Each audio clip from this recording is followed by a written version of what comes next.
बुलेटिनमध्ये सुरुवातीला बातमी पाकिस्तानमधून। पाकिस्तानात हमजावर गोळीबार झालाय। हा हमजा म्हणजे धुरंधरमधला हमजा अली मजारी नव्हे, तर पाकिस्तान स्थित दहशतवादी संघटना लष्कर-ए-तोयबाचा सहसंस्थापक आमिर हमजा। लाहोरमध्ये त्याच्यावर अज्ञातांनी गोळीबार केला आणि चर्चा सुरू झाली ती पाकिस्तानात खरंच धुरंधर पुन्हा ऍक्टिव्ह झालाय का याची। पाहूया एक रिपोर्ट।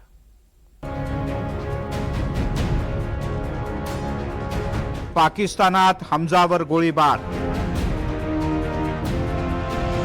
धुरंधर पुन्हा एकदा ऍक्टिव्ह।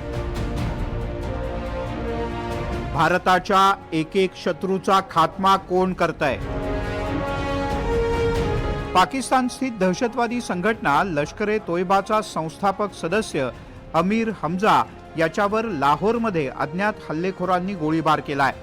यात हमजा गंभीररित्या जखमी झाला असून त्याला रुग्णालयात दाखल करण्यात आलंय। त्याची प्रकृती चिंताजनक असल्याचं कळतं। लाहोरमधल्या एका वृत्तवाहिनीच्या कार्यालयाबाहेर काही अज्ञात हल्लेखोरांनी हा गोळीबार केला। गेल्या वर्षी सुद्धा हमजावर असाच हल्ला करण्यात आला होता। गेल्या वर्षी मे महिन्यात लाहोरमधल्या त्याच्या निवासस्थानाच्या बाहेर अज्ञात व्यक्तींनी या दहशतवाद्यावर गोळीबार केला। यानंतर त्याला तातडीनं रुग्णालयात दाखल करण्यात आलं होतं। पुढे त्याची सुरक्षा व्यवस्था वाढवण्यात आली। आता पुन्हा एकदा हमजावर हल्ला झालाय। आमिर हमजा हा पाकिस्तानातल्या दहशतवाद्यांचा एक महत्त्वाचा चेहरा मानला जातो। 10 मे 1959 ला पाकिस्तानच्या पंजाब प्रांतातल्या गुजरानवाला इथे त्याचा जन्म झाला। अफगाण जिहादींमधला एक अनुभवी योद्धा म्हणून हमजाकडे पाहिलं जातं। 1980 च्या दशकात तो सोव्हिएत युनियनच्या विरोधात लढला होता। तेव्हाच हाफिज सईदसह त्याचा संबंध आला। 1985-86 च्या दरम्यान हाफिज सईद आणि इतर 17 जणांसह मिळून लष्कर-ए-तोयबाची स्थापना करण्यात आली। भारतातील अनेक दहशतवादी कारवायांमध्ये सहभागाचा संशय सुद्धा त्याच्यावर आहे। 2005 मध्ये बंगळुरू इथे इंडियन इन्स्टिट्यूट ऑफ सायन्सवरील दहशतवादी हल्ल्याच्या नियोजनात त्यानं महत्त्वाची भूमिका बजावली होती। जम्मूमधल्या लष्कराच्या ब्रिगेड मुख्यालयावरच्या हल्ल्याचा सुद्धा तो सूत्रधार होता। सईद नंतर लष्कर-ए-तोयबाचा दुसरा सगळ्यात महत्त्वाचा नेता। दहशतवादी कारवाया, प्रचार, निधी गोळा करणं आणि लष्कर-ए-तोयबाशी संबंधित अनेक वर्तमानपत्र आणि मासिकांचं संपादन करणं यात हमजाची महत्त्वाची भूमिका। लष्कर-ए-तोयबाला इतर दहशतवादी गटांशी जोडणं, 2012 मध्ये अमेरिकेकडून निर्बंधित दहशतवादी म्हणून त्याला घोषित करण्यात आलं। काफिला दावत और शहादत यासारख्या अनेक धार्मिक पुस्तकांचं लेखनही त्यानं केलं आहे। 2018 ला जमात-उद-दावा आणि फलाह-ए-इन्सानियत फाउंडेशन सारख्या आर्थिक संघटनांवर कारवाई झाली। हमजानं यानंतर लष्कर-ए-तोयबापासून फारकत घेतली। जैश-ए-मनकाफा या नावाचा दुसरा एक फुटीर गट त्यानं स्थापन केला। काश्मीरवर लक्ष केंद्रित करून मर्यादित निधी उभारणी आणि प्रचार कार्यावर त्यानं भर दिला। दरम्यान हमजाचा मृत्यू झाल्याचा दावा माजी गुप्तचर अधिकारी लकी बिस्ट यांनी त्यांच्या सोशल मीडिया अकाउंटवरून केलाय। कल आप सबको पता है लश्कर-ए-तोयबा का को फाउंडर हाफिज सईद के राइट हैंड को शूट आउट कर दिया लाहौर के अंदर और वो अल्लाह के पास पहुंच गया। आईएसआई या दुनिया की मीडिया ने, इंटरनेशनल मीडिया ने बोला कि नहीं उसकी हालत ठीक है, आईसीयू के अंदर भर्ती कराया गया है। सब झूठ। हॉस्पिटल पहुंचने से पहले डेथ।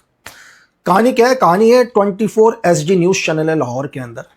जब ये वहां से निकल रहा था एक वाइट कलर की गाड़ी में, ये लिटिल रोड पर जैसे ही आया तो नजदीक में हमदर्द चौराहा है वहीं पर और बहुत भीड़ भाड़ वाला एरिया।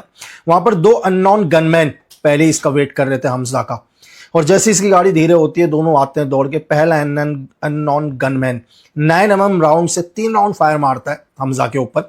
पीछे वाला अननोन गनमैन आता है, 1 राउंड वो भी फायर मारता है। तो 4 गोलियां उसे लग चुकी थी और लोकल पुलिस या आईएसआई का जो भी वहाँ की सिक्योरिटी थी उसको वहीं से 4.8 किलोमीटर दूर मियो हॉस्पिटल है वहाँ ले जाया जाता है। लेकिन डॉक्टर बोलते हैं कि भाई ये तो डेथ हो चुका है। केवळ हमजाच नाही तर या आधी सुद्धा अनेक दहशतवाद्यांवर पाकिस्तानात असेच प्राणघातक हल्ले झालेत आणि यात काही दहशतवाद्यांचा मृत्यू सुद्धा झाला। तसंच काही जणांचा संशयास्पद स्थितीत मृत्यू झाल्याचं समोर आलंय। पाकिस्तानात अनेक दहशतवादी संशयास्पदरित्या ठार झालेत। यात लष्कर-ए-तोयबाचा टॉप कमांडर अक्रम खान गाझी याचाही समावेश आहे। नोव्हेंबर 2023 मध्ये त्याच्यावर कराचीत हल्ला झाला। जैश ए मोहम्मदच्या शाहिद लतीफ यावर 2016च्या पठाणकोट हल्ल्याचा मास्टरमाइंड म्हणून पाहिलं जातं. तो सियालकोटमध्ये मारला गेला. इम्तियाज आलम हा हिजबुल मुजाहिदीनचा दहशतवादी रावळपिंडीत ठार झाला.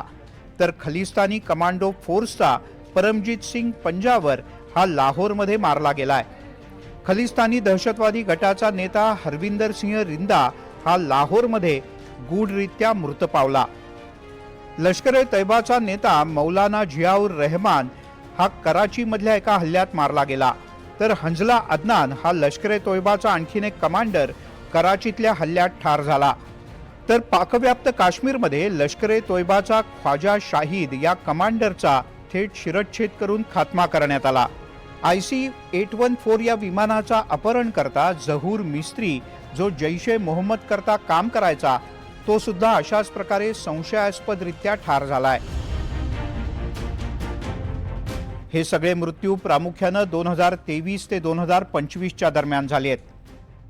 पाकिस्तानमध्ये असणाऱ्या या वेगवेगळ्या प्रकारच्या दहशतवादी संघटनांमध्येच एक प्रकारे गँग वॉर आहे आणि पैशांच्या वादामधून किंवा ड्रग तस्करीच्या वादामधून अशा प्रकारचे हल्ले प्रतिहल्ले होत असतील आणि या गँग वॉरचा परिणाम म्हणजेच वेगवेगळे दहशतवादी हे या वेगवेगळ्या घटनांमध्ये ठार मारले जात आहेत. या सगळ्या दहशतवाद्यांना पोषणारी पाकिस्तानातली मोठी यंत्रणा म्हणजे ISI. आजवर ISIनं या दहशतवादी संघटनांना आर्थिक रसद तर पुरवलीच पण शस्त्रसाठा सुद्धा दिला आणि हे सगळं भारताच्या विरोधात दहशतवादी कारवाया करण्यासाठी वापरण्यात आलं. मात्र पाकिस्तान दहशतवाद्यांचं माहेरघर होतोय हे आंतरराष्ट्रीय स्तरावरही सिद्ध होऊ लागल्यानंतर हेच दहशतवादी ISIला डोईजड झाले आणि त्यामुळेच ISI कडून या दहशतवाद्यांना टार्गेट केलं जात नाही ना असा सुद्धा संशय व्यक्त केला जातोय.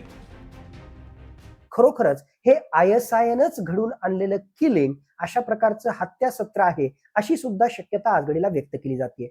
मुळातच आंतरराष्ट्रीय स्तरावर आपली इमेज सुधारण्यासाठी त्याचबरोबर आंतरराष्ट्रीय स्तरावर हे दहशतवादी जे एक्सपोज झालेले आहेत अशा प्रकारच्या दहशतवाद्यांचा खात्मा करून आम्ही कसं दहशतवादाविरुद्ध जबरदस्त कारवाई करतोय हे दाखवण्याचा प्रयत्न ISI आणि पाकिस्तानच्या सरकारचा असू शकतो. म्हणूनच एक प्रकारे कोवर्ट ऑपरेशनच्या माध्यमातून पाकिस्तानचं ISI किंवा पाकिस्तानचं लष्करच या दहशतवाद्यांचा खात्मा करते की काय अशा प्रकारची सुद्धा शक्यता या ठिकाणी वर्तवली जाते.